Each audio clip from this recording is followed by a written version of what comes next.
aí, galera, beleza? Como é que vocês estão? Meus amigos, o vídeo de hoje divide aqui em 4 temas. Vamos começar falando sobre a CPMI do dia 8, mais algumas informações interessantes no que diz respeito a algumas convocações, quem pode ser convocado, quem não pode, e o que pode ser um divisor de águas para convocações um pouco mais apimentadas, que possam incendiar, né, o cenário político brasileiro. Além disso, quero comentar com vocês uma notícia bem engraçada que pode ter mais desdobramentos em outra CPI, a das apostas. Depois vamos falar do desgoverno. No dia de ontem e anteontem, nos últimos dias, vem saindo diversas matérias demonstrando que o caos tomou conta do Dilma e de sua turma. Crise generalizada. E aí o Estadão fez um editorial, circulou bastante, quero mostrar para vocês, mas...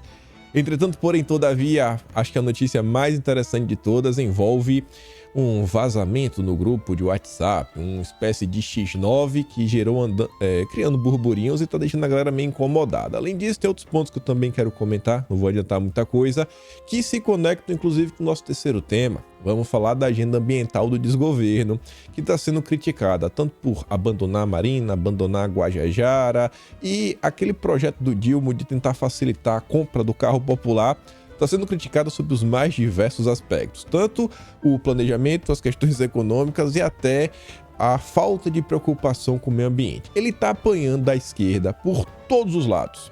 Depois vamos falar sobre Jair Messias Bolsonaro e o Dilma, mas não há discussão sobre esquerda versus direita, né, eleições, porque o Haddad andou falando algumas coisas, na verdade Haddad deixou claro, né, a sua preocupação com Bolsonaro. Falou de Bolsonaro sem citar o nome, mas todos os jornalistas sabiam do que estava sendo tratado, e eu quero comentar mais algumas coisinhas, trazer uma pequena reflexão, e se der tempo no final desse tema, tem uma notícia que mostra mais uma traição do Lula em relação à esquerda, relatada pela própria esquerda. Mas vamos começar. Começando aqui sobre a questão que pode ter mais desdobramentos na CPI das apostas, jogadores combinavam manipulação e apostas em grupo chamado Lula 13. Foi uma coincidência. Lá atrás, no caso do Moro, que o Lula falou umas coisas, né? No dia seguinte teve uma busca e apreensão, etc, tudo mais. Se falou de um e-mail também. Na questão de Bolsonaro, do cartão de Bolsonaro, também tinha o e-mail, né, lá, Lula. E agora, mais uma vez, é a baita coincidência. E como vocês sabem, né, o Brasil é o país das coincidências, então, obviamente, isso aqui não tem nada de errado. Aí fala que 5 jogadores do Sampaio Corrêa usavam um grupo do WhatsApp chamado Lula 13 para falar de apostas e da manipulação de jogos da Série B. O grupo foi criado em novembro do ano passado, dias depois das eleições para presidente. Aí fala o seguinte: por que esse nome para o grupo? Por que escolheram logo Lula 13? Não há no processo o motivo pelo qual os jogadores escolheram, né? Então, quem sabe a CPI das apostas esportivas possa se desdobrar sobre o caso. Eu acho que seria bem interessante, né? Perguntar aí para os jogadores qual foi a motivação, o que é que os levou a escolher Lula 13 para colocar como nome desse grupo. Entre as mensagens que tratam de apostas, entretanto, 2 vezes eles mencionam o Lula. A primeira menção, né, a primeira referência ao Lula nessa troca de mensagem no WhatsApp foi depois que Mateuzinho posta uma figura de si mesmo segurando um maço de dinheiro. O goleiro do grupo manda uma figurinha de Lula com a frase: já pode roubar? Não entendi. Por que já pode roubar? Por que a figurinha do Lula? Não entendi nada. Segunda referência a Lula. No dia 13 de novembro, Mateuzinho escreve: hoje o Lula tem que ganhar para a gente ficar bem. Nesse dia, não havia eleições. O segundo turno já tinha acabado, já acontecido em 30 de outubro, mas era a última rodada da Série A. Em seguida, os participantes do grupo combinam as apostas que fariam na rodada. Mais uma informação engraçada, né? Mas o Brasil é o país das coincidências. Indo agora para o assunto mesmo, CPMI do dia 8, isso aqui é mais sério. A Veja escreveu uma longa nota que confirma muita coisa que a gente já comentou, e aí saíram mais informações no Globo que complementam essa nota, e uma nota mais interessante no bastidor, é a última. Mas vamos começar. Marcela Matos fala o seguinte, né? Tentando conter crise militar, Planalto e Exército se articulam para a CPI. Eu acho que quem bateu nessa tecla e falou com todas as letras foi a Malu Gaspar. Ela disse, teve uma mini reunião onde o governo deu algumas diretrizes, e o governo falou que o ponto mais importante não era o que tinha que fazer, mas o que tinha que não fazer. Não chama militar. Não deixa que os militares sejam convocados. Blinde-os. Essa aí foi a ordem, né, para os governistas. Aí a Veja informa, né, que está lá na última quinta, a CPMI do dia 8 tem mobilizado o Planalto e o Exército. Até o Exército está preocupado em torno de articulações para evitar que as investigações gerem novos desgastes entre as forças e o Dilma. Então acho que é a turma da direita, quem sabe, né, tem que convocar. Tem que convocar para gerar um desgaste. Não tá muito calmo as coisas. Em meio a uma relação esgarçada na origem, o governo passou a tentar restabelecer as pontes com as forças. E a mina sai listando, né, que o Lula fez. Ele foi lá, né, a presença em eventos militares, almoçou com o grupo seleto do alto comando, né, foi para a cerimônia do exército, etc, tudo mais. Isso daí é para tentar passar o recado de que o clima de desconfiança ficou no passado e agora é a hora de união. Unir as tropas. Até aqui, segundo a Veja, vem funcionando. Mas a CPI tem tudo para reavivar o clima de beligerância e provocação entre o governo e os fardados. O principal objetivo da investigação vai se definir uma linha do tempo, passando pelos preparativos, etc. Tudo mais, para o principal objetivo será esclarecer se os atentados representaram apenas uma manifestação de eleitores descontentes com o resultado das urnas ou se havia de fato um plano para tirar o Dilma da cadeira. Sendo colocado assim de forma bem clara, eu não tinha visto isso. Então, eu acho que o temor do Planalto, o temor do Lula, às vezes tem algum plano, né, ou não sei, alguma discussão interna entre os militares, aí, ser chamados, para ver se eles sabiam de algo, não sabiam, etc, tudo mais. A nota segue falando que para avançar sobre essa segunda versão, a do golpe, é preciso mergulhar no meio militar, em busca de se apurar se havia ou não uma estrutura pronta para assumir o poder. E aí a fonte de preocupação. A nota afirma com todas as letras sobre... Ela, na verdade, ela confirma, porque a Malu Gaspar já tinha comentado que houve um jantar, que participação de membros do governo, etc, tudo mais. Ela diz, teve um jantar com Randolfo Rodrigues, Zeca Disseu, eles tiveram um jantar com Arthur Maia, que é o presidente da CPMI do dia 8, e aí no jantar, né, nesse encontro, pediram ao parlamentar ter responsabilidade do tratamento com os militares. Arthur Maia, olha a sua vida, não atrapalhe o Lula. Abre aspas. O governo reconhece que a relação com as forças não está boa e que não dá para esticar a corda, botar os militares na parede e jogar a CPI para cima deles. Estão com muito receio. Resumiu um dos participantes. Por fim, a nota comenta que uma CPI tem a prerrogativa de convocar pessoas, mandar prender depoentes, fazer longas inquirições, vasculhar os sigilos fiscais, bancários, telefônicos. Mesmo que nada seja encontrado, o constrangimento é grande. A Veja, o general resume o tamanho do imbróglio. Caso seja convocado um militar da ativa e ele não compareça, quem é que vai fazer a condução coercitiva? Quem é que vai mandar buscar? Isso é a Polícia Federal, por que não? Disse, né? No Congresso, ninguém tem uma resposta para essa questão. Bom, isso que é um problema do Lula. É um problema do Lula, o Lula tem que resolver. O Lula está preocupado, né, na sua relação aí com as forças.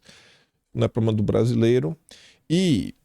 talvez deixando o Lula meio triste, o Globo informa que, olhando os requerimentos que já foram apresentados até assim, um dia de CPI aberta, já tinham 400 requerimentos e dentro dos 400 requerimentos já tem 45 militares.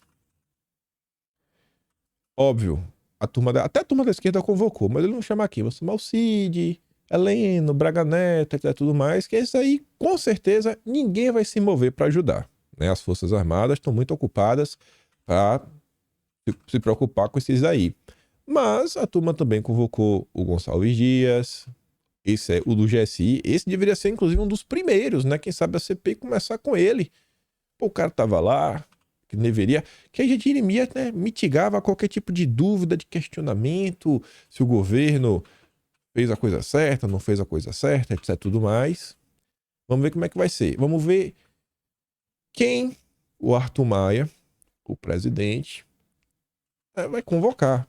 Porque lembrem, vocês devem ter acompanhado a CPI da pandemia. Cabe ao presidente, né, colocar os requerimentos em votação e aí ele que escolhe. Se ele quiser colocar o requerimento, se ele não quiser colocar o requerimento, ele nem coloca. E além de colocar, você também tem que ter os votos necessários para você aprovar o requerimento. Essa semana, a CPMI deve começar a esquentar o debate aí nos próximos dias. Obviamente a gente vai acompanhar, mas como eu digo, calma, respira, vai colocando as notícias uma em cima da outra. Acho que é muito cedo para tentar tirar qualquer tipo de conclusão. Mais uma nota que teima em querer me deixar um pouco animado, mas eu não vou deixar me animar, foi essa daqui. O Nonato Viegas solta essa nota com a seguinte manchete: a CPMI do outro Arthur, não Arthur Maia, Arthur Lira. Aí fala o seguinte, que apesar da base governista, aguarde vontade para convocar Bolsonaro, seus auxiliares, até a primeira-dama, dificilmente eles vão ter sucesso em tudo na presidente Arthur Maia. Alguma coisa pode conseguir, mas tudo não acho que vai ser do jeito que vocês querem.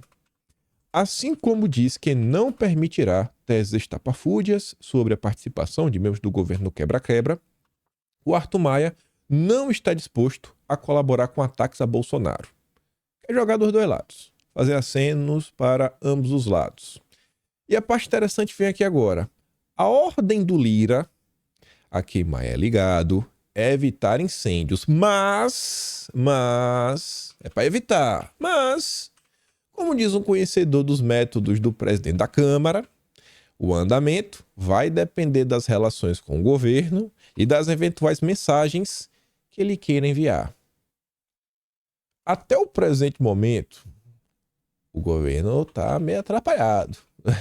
Já decepcionou o Lira algumas vezes e o Lira já fez críticas públicas contra Lula e seus ministros. Na verdade, ele humilhou o Lula, não fez uma crítica. Ele falou que o Lula não tinha base nenhuma, não tinha nada, né?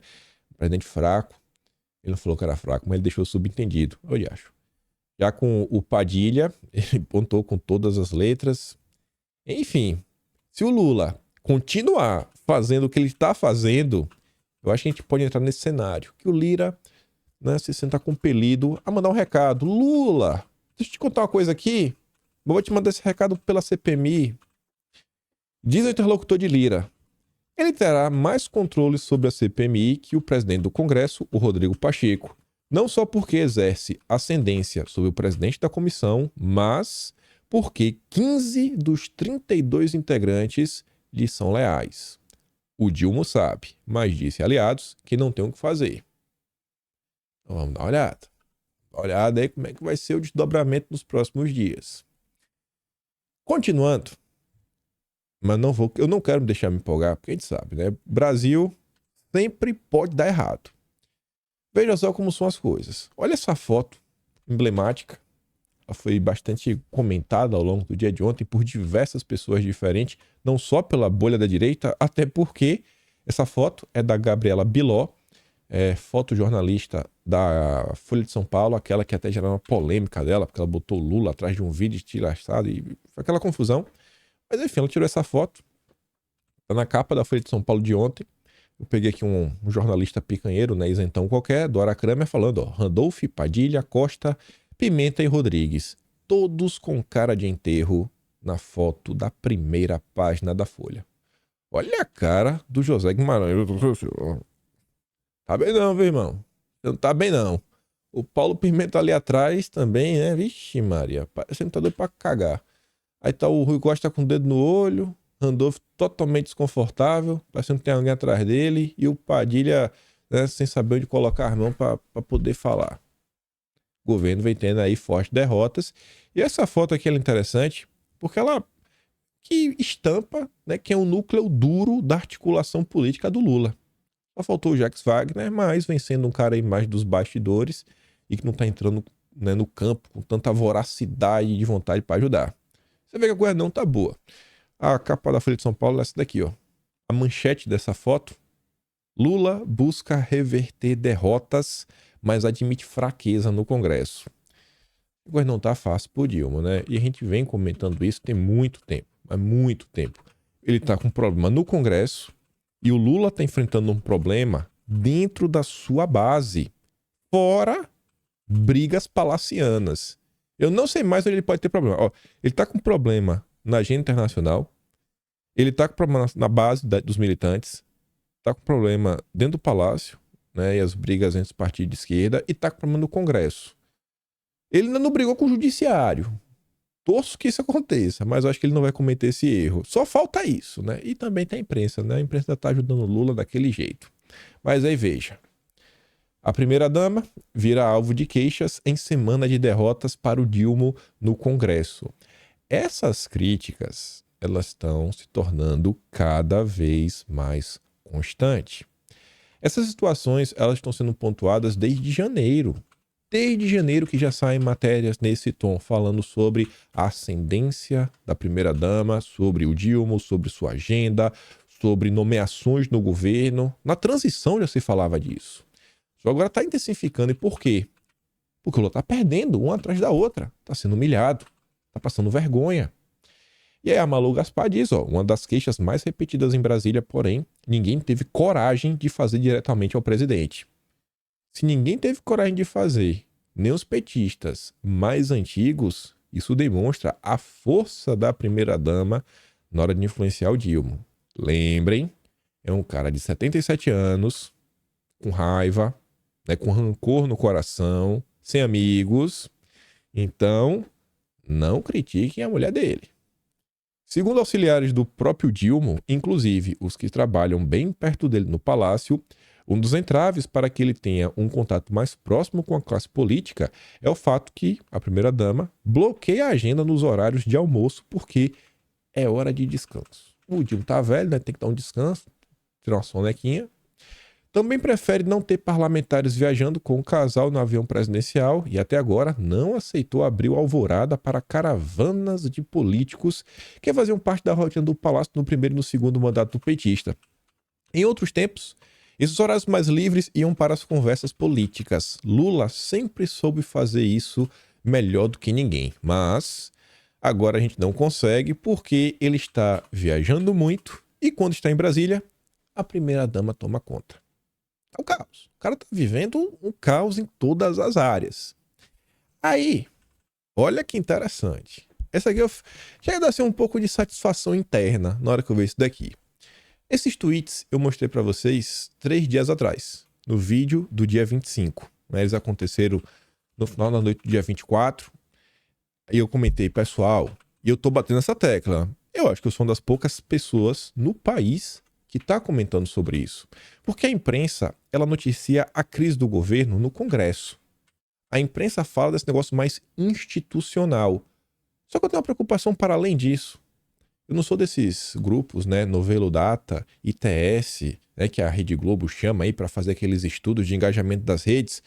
Mas eu acho que eu sou um cara que tem uma boa leitura. Eu sei, né? A minha monitorada é assim, né? É no olho a olho, sabe? É no sentimento, é no feeling, sabe? Como é que a gente tem nosso jeitinho. E eu falei, ó, gente, tá ruim, tão brigando, tão batendo cabeça, a base do Lula tá rachando.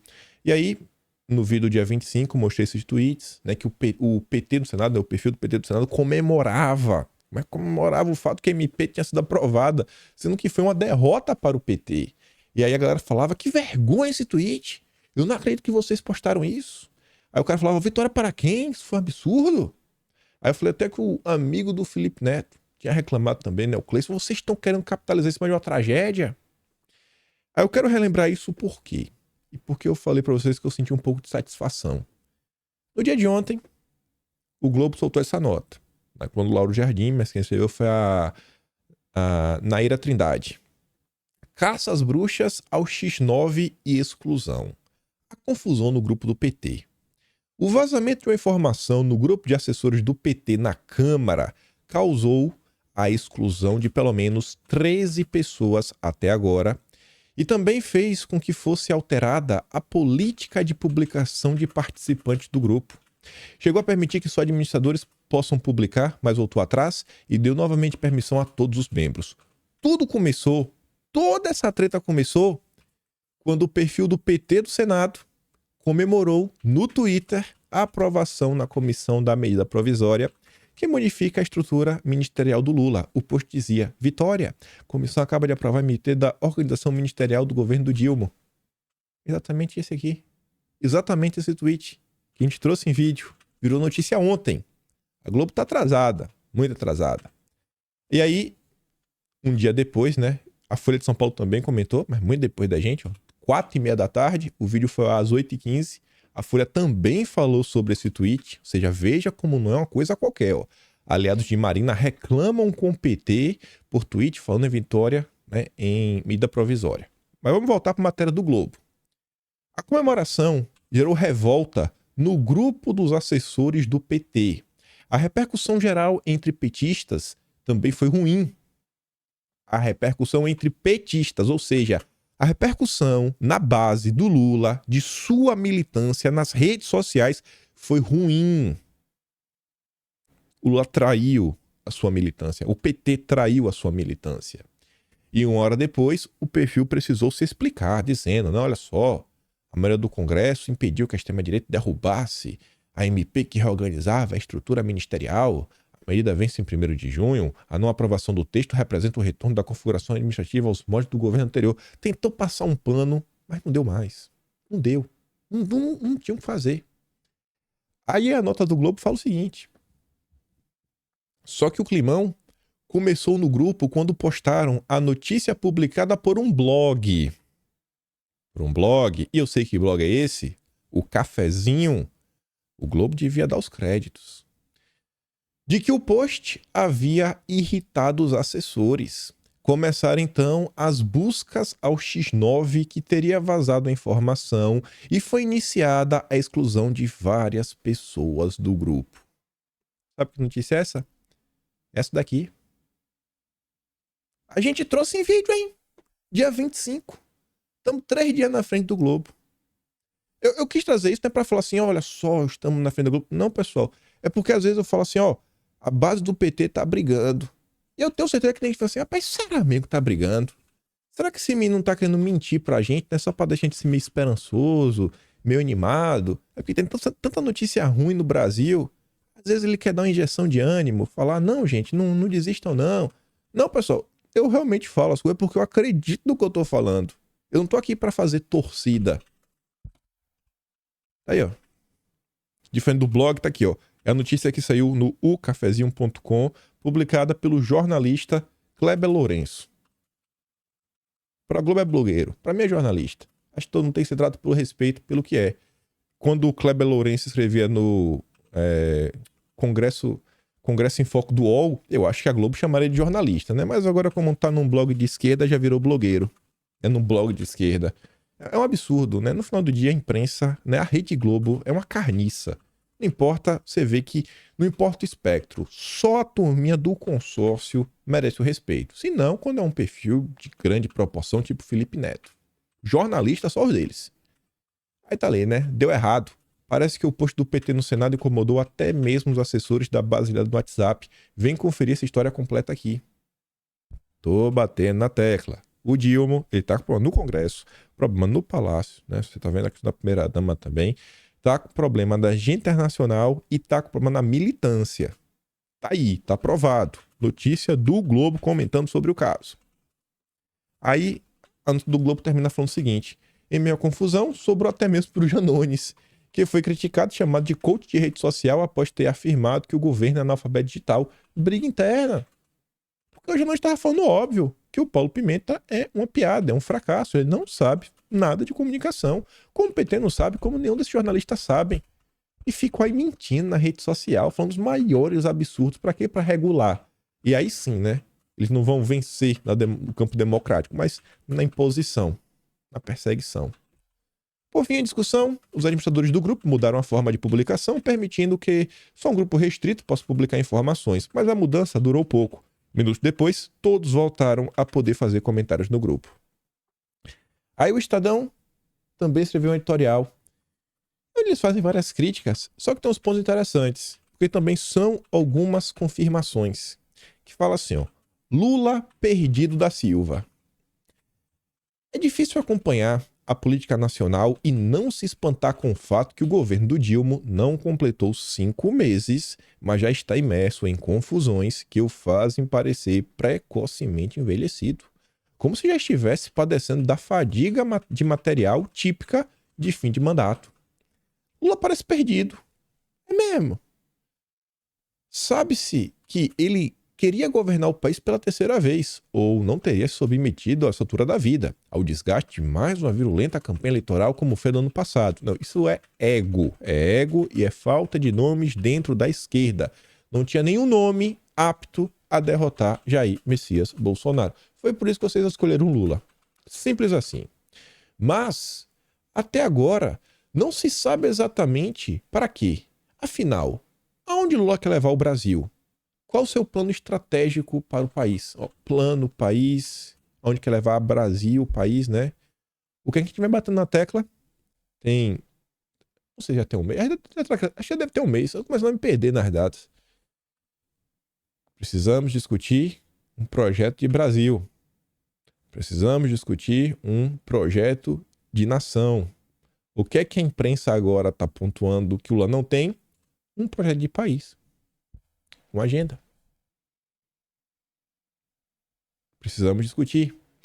A direita ela precisa sair um pouquinho desse campo, né, de só apontar alguns problemas. Olha, isso aí está acontecendo isso aqui, aquilo ali, papapá, papapá, papapá. Mas começar a desenhar, né? Pô, qual o país que queremos, ou pelo menos que não queremos? Eu vejo que a turma está batendo na tecla em um ponto que é muito importante, que é a liberdade de expressão, há muito tempo. A gente também não pode deixar isso de lado, até porque a PL 2630 já ela volta. É só melhorar o cenário político. Então o assunto tem que estar aí, tem que estar rodando. Mas tem outras coisas também que a gente não pode deixar de discutir. A agenda verde, a agenda woke, que vem avançando a passos largos no governo ao ponto de já estar começando a emitir título de dívida ESG. Literalmente isso, sem brincadeira, publicado pela Veja, pela Isto É. Trouxemos aí nos últimos dias.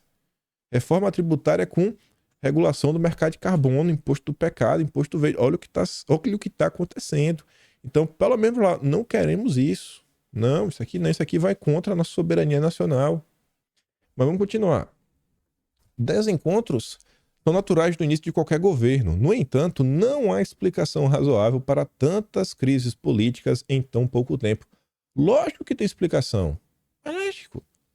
É puro revanchismo. Não tem nada. Se o governo tivesse focado em governar o país, estava andando para frente. Mas o PT está tentando fazer a revolução de sempre. A revolução seja por decreto, portaria, um outro projeto de lei, mas estão fazendo revolução e se vingando. É vingança. A não ser a desorientação do presidente da República. Mais especificamente, a falta de um programa de governo consistente e de uma política de comunicação que sejam capazes de unir a sociedade em torno de objetivos comuns. E toda essa crise com o apoio da imprensa. Imagine se a imprensa estivesse contando a verdade. Não precisa nem criticar, só falar a verdade. Nem isso. Se a imprensa só parasse de passar pano. Se a Rede Globo parasse de passar pano, como não estava o governo do Lula. Enquanto as reais intenções do Dilma não forem conhecidas, a gente já sabe quais são as intenções. Se vingar. É lícita a inferência de que o presidente só está se movendo por seus caprichos e por sua pulsão pela desforra. É nítida a intenção do petista de demolir tudo que foi feito de bom no país enquanto o PT estava fora do poder. Em particular, o marco legal do saneamento. Podia falar, né, que é do governo de Jair Messias Bolsonaro. Lula pode vir a público e afirmar, como fez há poucos dias, que não voltaria à presidência para ser menor do que foi em seus mandatos anteriores. Porém, até o momento, isso é exatamente o que se diz cortina. Lula também pode fazer afagos públicos. Essa parte é importante. Olha só. Lula pode fazer afago. Ele pode chegar na Marina Silva, na Guajajara, né? Falar, nossa, meu peixe, parceira, brother, brilha no Corinthians. Marina, eu te amo. Pode falar o que quiser, Lula. São afagos, é retórica. Mas nada compensará o fato, em nome de uma certa governabilidade, permitiu que o Centrão desfigurasse esses ministérios. E isso daqui não é algo pontual. Isso daqui é outra coisa que eu estou batendo na tecla. O Lula para manter a sua base minimamente coesa, a base que eu digo, a militância petista nas redes sociais, ele está mentindo, ele está se utilizando puramente de retórica. No mesmo caso da Marina, te amo, Marina, meu amor, né? Minha melhor amiga, melhor ministra da história. Isso na retórica. E de concreto, tratoraço. Tratoraço. Por quê? Porque está em busca da governabilidade. Aí você vai para a política internacional. Putin, nossa, meu amigo de criança. Comunas, vamos desdolarizar. Isso no gogó. E no concreto são nomeações ligadas a fundações americanas, né, as ONGs internacionais, os think tanks, etc, tudo mais. Pessoas que trouxe desde o período de transição, trouxe para o Conselhão, várias políticas públicas que estão sendo apresentadas, alteradas ou coisas que estão sendo revogadas para colocar o Brasil alinhado aos interesses do Biden. É o que está acontecendo. É o concreto. Mas está vivendo de retórica. É o tempo todo isso. Banco Central. A pauta, assim, historicamente o PT se dizia, né? Que a gente vai fazer, que vai acontecer, que não existe isso de Banco Central independente. Gente, o Lula fica gritando. Ele tem pelo menos 2 caminhos para resolver. Ele pode pedir a demissão do Campos Neto, alegar que não cumpriu as metas. Teve algumas metas que ele realmente não cumpriu, joga no Senado e bora ver se o Senado peita ou não. E se não quiser fazer isso, ele pode alterar a meta de inflação. Porque se a inflação puder ser um pouco maior, você pode reduzir os juros. Simples assim. E para mudar a meta de inflação, é um estalar de dedos. É só chamar a reunião da CMN, o Lula tem maioria, que é um voto da Simone Tebet, um do Haddad, acabou, tá resolvido. Tá resolvido, baixa os juros. E não é na canetada. Ele tá utilizando das prerrogativas que ele tem. Por que ele não faz isso? Porque ele precisa de um bode expiatório para colocar a culpa pelo seu fracasso. É só retórica. Fatos concretos. É só aceno para banqueiro. Olha o arcabouço fiscal. Olha o que o PT fez. Mostrei para vocês a reação da esquerda, falando hoje aqui, ó, pessoas ligadas a um campo mais trabalhista, nacionalista, ou que não são petistas, doentes, que não questionam, falando, pô, aqui é um enterro da esquerda, a esquerda acabou. 23 de maio de 2023. Fizeram literalmente isso, chegou ao fim. Um professor lá da PUC foi da USP falando, eu não acredito. Até os partidos da direita chegaram a votar contra. Só o PSOL que votou contra o arcabouço. 100% do PT votou a favor. O arcabouço dos banqueiros. Não sei o que eu tô falando. É o que tá acontecendo. Em um congresso, infenso as pretensões do presidente, comissões parlamentares de inquérito nas CPIs brotam por todos os lados, em números sem precedentes para a legislatura que mal começou. Eu acho que nunca antes na história desse país, 5 CPIs começaram com 5 meses de governo incompletos. O que é isso se não um retrato de um governo fraco, como já destacamos nesta página? Por fim, falo o seguinte, o que haveria de ser pior para o Brasil do que ser governado por um presidente desorientado? Será que tem algo pior? Tem. Sempre tem pior.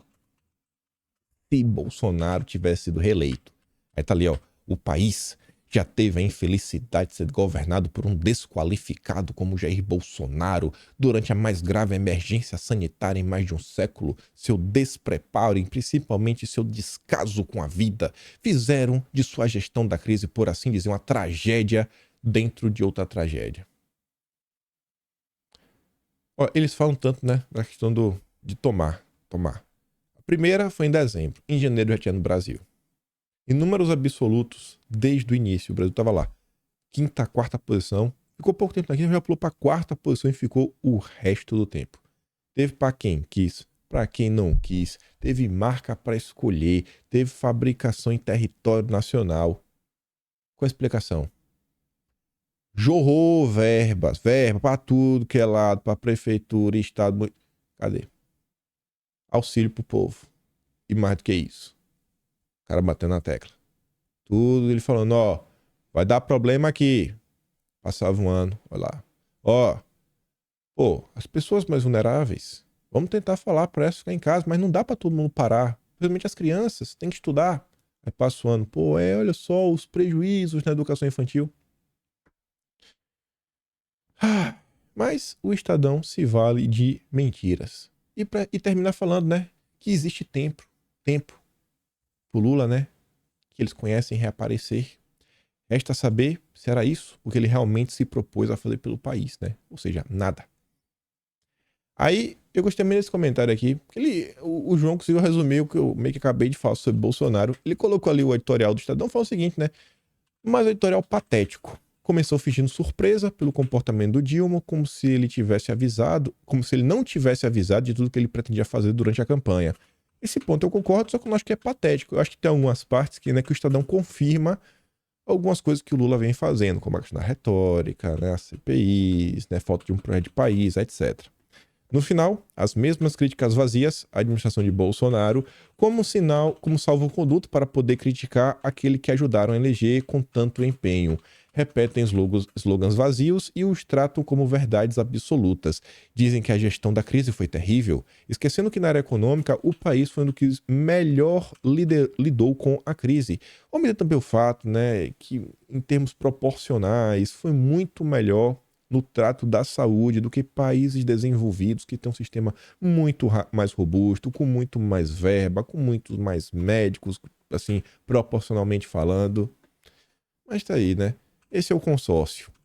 Chegar 2026, eles vão apoiar o Lula. Lula vai quebrar o país e eles vão continuar apoiando. Por quê? Porque o Bolsonaro é o grande problema.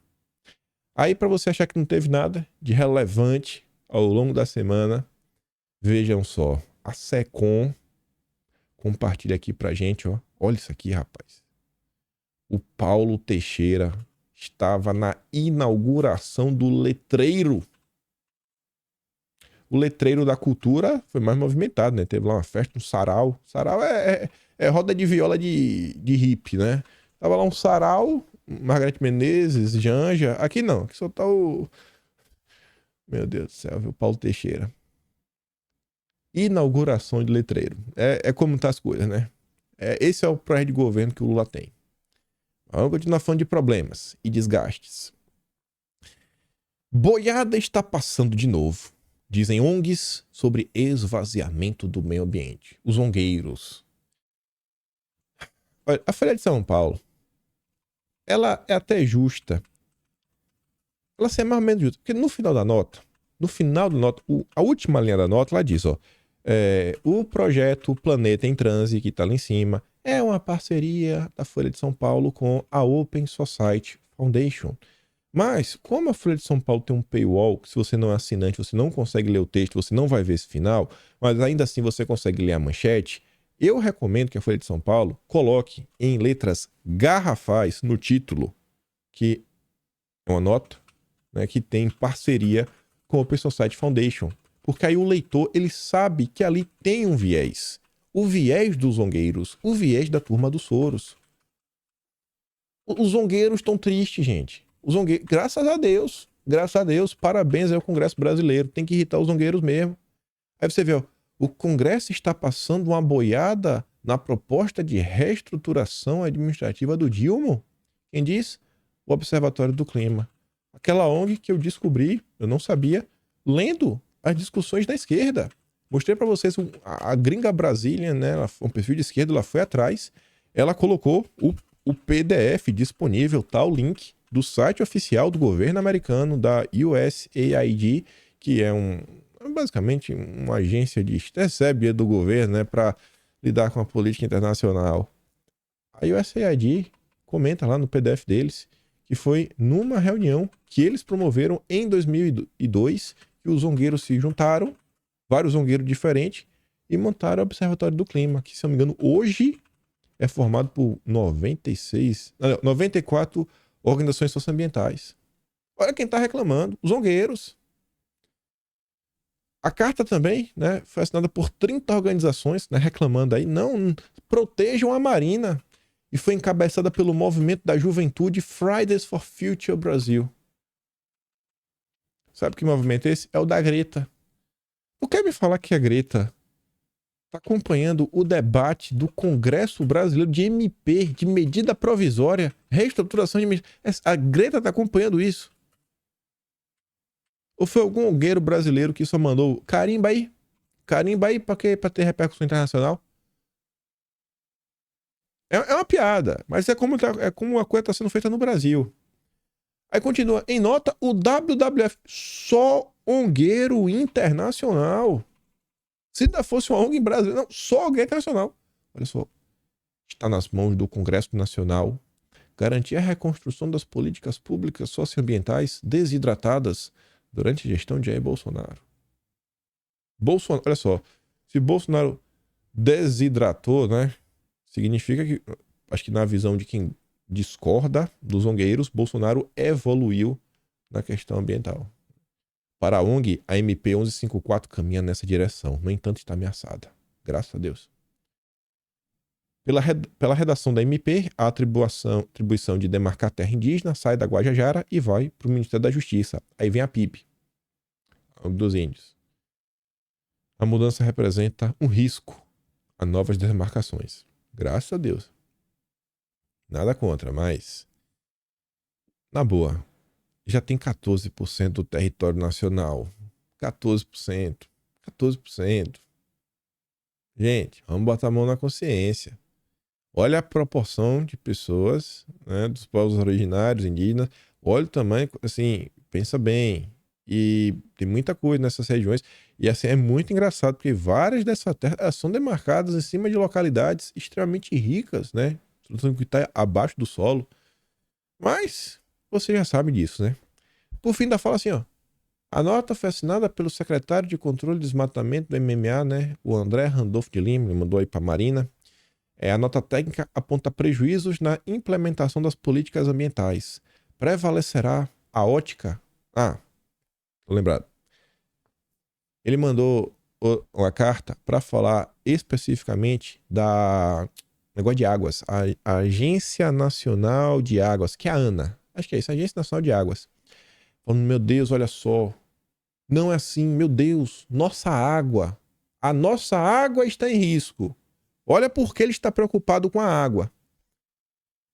Se derrubarem a MP do Lula, o Brasil vai tratar a água, né? A ótica que vai prevalecer é que a água é apenas como insumo para as atividades humanas, negligenciando a atuação para a manutenção dos processos ecológicos das comunidades e povos tradicionais e adaptação às mudanças climáticas. Vejam só, meu Deus do céu.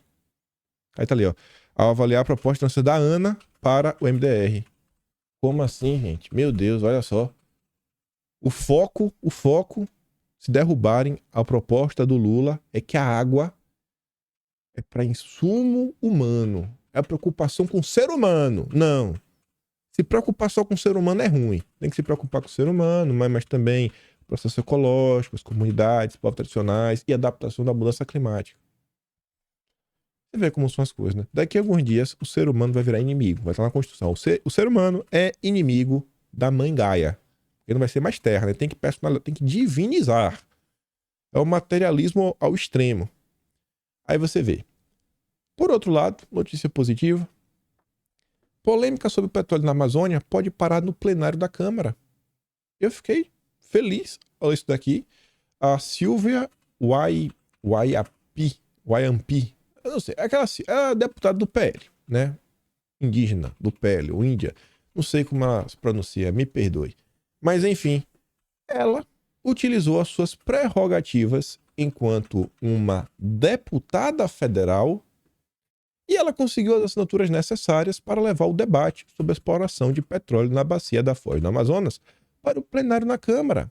Ela protocolou um requerimento para a realização de uma comissão geral, um instrumento que faz com que a sessão plenária interrompa a pauta regular para debater um assunto específico. O requerimento precisava de 171 assinaturas. Ela reuniu 240. Vejam só. Vejam só como são as coisas. E isso, só o Tadeu Venere, do PT, que assinou. Foi o único. Até os petistas ela foi atrás e conseguiu assinatura. Mais 240. Os nossos deputados, eles possuem meios de fazer as coisas acontecerem, avançar. Outro ponto aí que avançou essa semana foi o marco temporal. Requerimento de urgência, quem protocolou ele foi o Zé Trovão. Teve o da Bia Kicis, ele agradece a Bia Kicis ao longo do tempo. Mas você vê, os deputados estão fazendo. Os nossos deputados precisam parar de lacrar um pouco nas redes sociais e focar bastante no mandato. Se o cara tá com tempo de gravar um vídeo, ele tá deixando de usar tempo para articular, para ligar para uma coisa, ligar para outra. Assim, ó, quer ser youtuber, seja youtuber. Quer ser jornalista, seja jornalista. Quer ser advogado, seja advogado. Mas se você ser duas coisas ao mesmo tempo, aí não vai dar certo. São 513 deputados. E eu tenho certeza que os da esquerda e os do centrão, esses estão trabalhando adoidado. Aí você vê, ó, até falando da questão do marco temporal. Defensoria da União pede a Lira rejeição total. É um órgão aí importantíssimo do Poder Judiciário brasileiro. Entende quando eu digo que eu não consigo ver a situação como mudou um nome, mudou 2 nomes, resolveu o problema? Não é assim. Questões que envolvem, sei lá, as questões judiciárias não é só no Brasil, no mundo. Hoje eu já vejo que até no currículo do que vem sendo ensinado na faculdade, na escola, já acaba por influenciar. Às vezes a carga o cara já aprende na escola primária, depois no ginásio, no médio, etc, tudo mais, já leva ele para a faculdade com um olhar mais propenso para determinado lado, ele vai seguindo, etc, tudo mais, continua, estuda, faz o concurso, passa. Então é uma questão muito mais complexa. E aí você traz isso daí até para manifestação. Não, vou fazer uma manifestação. A gente já fez algumas manifestações. A gente tinha Bolsonaro, que é o presidente da República. Então aí você tem ali o que você está tentar respaldar. O cara vai tomar uma decisão ali, às vezes, um decreto, uma portaria, uma coisa ou outra, apresenta uma medida provisória. Aí você vê, pô, a população tá ali cobrando. Mas, vão aqui para o Deltan, porque pode ser outro depois. História mal contada. Mas enfim, ó, olha a outra. O governo que diz se preocupar com o meio ambiente. Olha a retórica.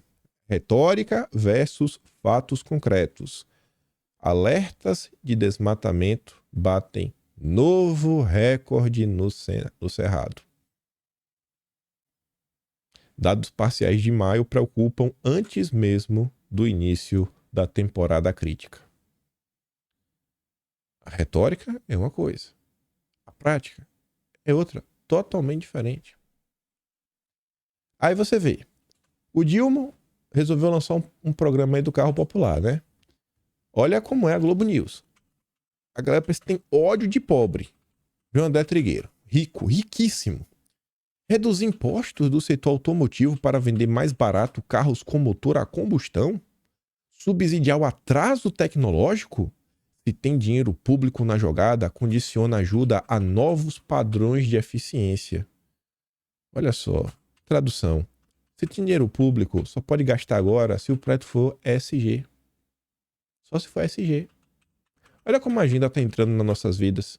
Olha como o preço das coisas está encarecendo por conta da agenda ESG. Aí, para minha surpresa, a Sinara Menezes, a socialista morena, ela rebateu André Trigueiro. Gente que sempre teve carro, criticando uma família que nunca teve carro, possa ter acesso a um, porque é preciso salvar o planeta.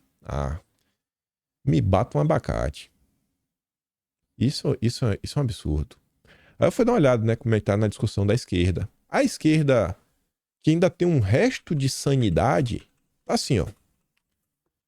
Ela compartilhou essa menina, ó. 100% das pessoas que criticam o incentivo para a compra de carro popular nunca transportou compras de mercado em ônibus, nem passou perrengue para levar parente pro hospital no meio da noite. Quem nunca passou por isso? Não, vamos salvar o planeta. Aí outra ali, ó. Sou mãe de 3. Não temos carro. Se viermos a ter, ainda usaremos o transporte público a maior parte do tempo. Mas só eu sei o quanto faz falta para emergências e para podermos ter um lazer em família com mais tranquilidade. Essa moça aleatória, no perfil dela tá sei que lá, de esquerda, isso, aquilo, outro. Olha como tá. Olha como a base do Lula tá nesse cenário. Aí tá outra ali, ó. Tem muita gente que enche o peito para defender meio ambiente que nunca pisou no busão. Quem tem carro popular sabe como os carrões odeiam as pistas lotadas desses carros. Só falta passarem por cima. Meio ambiente é muito usado de desculpa para quem não quer conviver com pobre. Será que o Lemão tá mandando a indireta pro André Trigueiro e pro jornalista da Globo News? Será que eles têm raiva de pobre e não querem conviver com pobre? Isso é muito preconceituoso, viu? Espero que não seja para Globo News. Aí você vê. Olha a narrativa do André Trigueiro na Folha de São Paulo. Sempre os ricos colocando empecilhos para pobre ter acesso a bens que deveriam ser básicos. Deveria ser normal ter um carro. Não vamos fazer carro popular à custa de segurança e ambiente, diz presidente da Stellantis. Aí pergunta, mas como seria um novo carro popular? Ele diz, não, é importante falar que não pretendemos de forma alguma eliminar ou reduzir tecnologias que ajudam a mitigar os impactos ambientais. Temos um compromisso com a redução da emissão de carbono. Por isso, em vez de carro popular, chamamos de carro verde e acessível. Ao invés de fazer um carro barato para as pessoas poderem ter um transporte, um carrinho, não. Primeiro que já é uma iniciativa que não tem como englobar todo mundo. Porque o cara ganha um salário mínimo, ele não vai ter condição de comprar isso aqui, mas de jeito nenhum. E para quem tá em classe média baixa, você vê que, bicho, é muito absurdo. Ah, meu Deus. Aí vem, ó. Tá sendo crítica de todos os lados. Plano de carro popular é um desastre, um absurdo do ponto de vista social. Porque fala, pô, nesse valor, não vai englobar quem realmente tá mais precisando. E assim, o governo quer fazer, mas não falou como é que vai fazer. O projeto não está claro, não falou quanto vai gastar, quanto tempo vai durar, de onde que vai gerar essa receita, isso vai faltar em outro lugar. A Folha de São Paulo fez um editorial na mesma linha, carro impopular, Lula repete velhos erros ao subsidiar automóveis, agora sem um planejamento mínimo, não tem nada. Até a Mônica Bergamo resolveu reclamar do caso. Fato, não é uma política para os mais pobres, não é, né? Agora, é isso, um carro que custa 60 mil, um desconto de 10%, um desconto máximo, né? Ele vai para 54 mil, que ainda é uma pancada no bolso de qualquer pessoa que trabalha e que vive de salário, e é só pegar a renda da população brasileira para você ver, e é uma política que não vai ser, de fato, destinada a quem mais necessita. Ele não vai renovar a frota, porque quem é que vai ter dinheiro para comprar um carro desse 10% de desconto? Não vai resolver absolutamente nada na vida de quem está com dificuldade. Mas não vai nada no final do dia. Ou seja, retórica. Mais uma vez, retórica. Mas vale prestar atenção que caso isso fosse à frente e realmente fosse ajudar o pobre, tem gente que tá com raiva. Por quê? Porque o pobre vai emitir muito carbono. E só quem pode emitir é rico, porque rico pode compensar. Pobre não. Aí pega esse âmbito, todas essas confusões, problemas em todas as áreas, e tem um problema que propositalmente eu não citei no vídeo até o momento, área econômica. Passando assim meio que por alto, uma coisa ou outra, etc, tudo mais. Mas, gente, esse daqui talvez seja o maior problema que o Lula tem para enfrentar. No palácio ele resolve, com a mulher ele pode resolver, nas redes sociais o povo sempre vai acabar passando pano no final do dia, né? Ou não, já tá sofrendo algumas críticas. Mas a questão econômica, irmão, essa daqui todo mundo sente no bolso. E mexer no bolso incomoda, viu? Intenção de investimento da indústria é a menor em 6 anos, segundo a pesquisa da CNI. Por que será, né? Por que será? Levantamento mostra que apenas 1 em 5 empresas pretende ampliar a capacidade instalada. Fatores como juros altos, custo de capital, ociosidade elevada e indefinições sobre a política econômica do Lula impedem novo ciclo de investimento. Índice de confiança da construção registra o menor índice desde janeiro. Acabou, amor? Confiança voltou-se lá para baixo, com resultado da deterioração das expectativas da avaliação da situação corrente. 4 em cada 10 brasileiros adultos não conseguem pagar suas dívidas. Tá difícil. Tá difícil. E aí, pai? E aí, paiinho? Dilmo, faça alguma coisa, Dilmo. É a situação complicada. Essa última é complicada. Pessoa devendo, às vezes não consegue nem dormir direito. Aí, no meio termo, aparece o Haddad. Ele conversou com a Veja, né? Foi a semana que a capa da Veja foi o Haddad, né? Vitória, a Veja passando um pano pro Haddad. Mas enfim, a Veja fala assim, ó. A sombra da extrema-direita preocupa o Haddad. Ao receber a Veja para uma entrevista na última quinta, cuja íntegra está disponível no site da revista, o Haddad foi enfático. Nós não podemos dar errado. É um reconhecimento da força política, daquilo que chamou de proto-extremista, né? Que é capitaneado, segundo os petistas, por Jair Bolsonaro, que não foi citado nominalmente pelo ministro. Se a economia dá errado, e eu acho que vai dar, o PT vai fortalecer, né, a oposição, seja ela quem for, porque a turma vai querer algum tipo de mudança. Vai ter o maluco que vai votar de novo no PT, porque o Lula foi sabotado, o Lula pegou um país em frangalho porque Bolsonaro tocou fogo na Amazônia. Tem petista que é maluco, não adianta você falar. Mas a maior parte da população, na verdade, ela já está acordando. A população já está acordando. Então, questão de tempo. Tempo e uma ajuda do PT. E aí, nesse meio tempo, gente, saiu ontem uma nota que eu achei interessante. Em termos de reflexão. Reflexão. Pega tudo que a gente viu aqui em vídeo. Tudo que a gente vai falando das últimas semanas, né? Mas sempre sai alguma coisa pra gente reforçar. Eu gosto de reforçar. A minha tese, já falei pra vocês diversas vezes, né? Não é aquele... Tipo, pensando na luta de boxe. A política não é luta de boxe. Você dá um berro no queixo, dá um nocaute, acabou. Não, não é. Nunca dá pra vencer essa na política. Por mais escandaloso que seja uma coisa, aquele porradão não resolve. Mas você bate na tecla, aí você insiste, repete. Aí a coisa vai tomando forma. Por isso que eu falei. A gente vai bater na tecla. Daqui a 6 meses, eu quero ver a bolha da direita na rede social discutindo projeto de nação. Na hora que eu ver uns perfil anônimo maluco falando sobre isso, eu falo, olha, vencemos. Estamos trazendo o campo da direita. Pra turma do lado de fora olhar e falar, pô, enquanto o PT tá perdido, essas tias do Zap maluca que estão falando sobre projeto de país. Rapaz, essa véia nem parece... Olha, tô surpreso com essa véia. Tô brincando, viu? Você não vai com raiva de mim, não. Só o jeito de falar. Mas, enfim. A Bela Megali, próxima demais do Sérgio Moro, soltou a seguinte nota. Aliados veem sucessivos erros de Deltan após cassação. E são algumas coisas que eu acho que tem até uma certa similaridade a algumas ações da direita no passado. Por isso que eu falei que eu acho que de reflexão é bacana. Fala o seguinte, que os aliados do Deltan, né, viram vários erros e não crê que ele vai conseguir recuperar o mandato. Eu acho que a chance é 0. O principal desses erros, no primeiro momento, foram as críticas ao Arthur Lira.